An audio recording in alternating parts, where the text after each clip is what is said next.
আসসালামু আলাইকুম। আলহামদুলিল্লাহ, আল্লাহর অশেষ মেহরবানিতে দারুল উলুম শামসুল আলম মাদ্রাসার ঘরের মেঝে পাকা করা সম্পন্ন হয়ে গেছে। আলহামদুলিল্লাহ।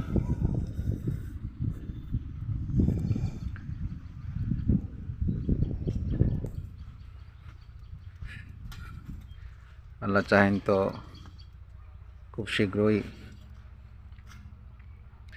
আরও কিছু কাজ বাকি আছে, সেগুলোও সম্পন্ন হবে।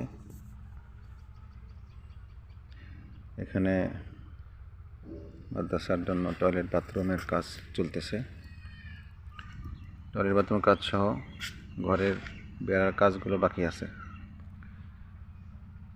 তো সবার কাছে দোয়া চাই, আল্লাহ তাআলা যেন এই অসম্পূর্ণ কাজগুলোকে আল্লাহর মেহেরবানি দ্বারা আল্লাহ তাআলা যেন কাজগুলোকে শেষ করার তৌফিক দান করেন। সবাই দোয়া চাই। একটা বিষয় হচ্ছে যে আলহামদুলিল্লাহ, নতুন বছরের ক্লাস আমরা ডিসেম্বরের 1 তারিখ থেকে শুরু করছি। এখন বর্তমানে আলহামদুলিল্লাহ ক্লাস চলমান আছে। এখানেই এই অবস্থাতে ক্লাস চালাইতেছি। তাই জন্য দোয়া চাই, আল্লাহ তাআলা যেন করে কাজগুলোকে দ্রুত শেষ করার তৌফিক দান করেন এবং বাচ্চারা যেন খুব ভালোভাবে সুন্দরভাবে ক্লাস করতে পারে। আসসালামু আলাইকুম।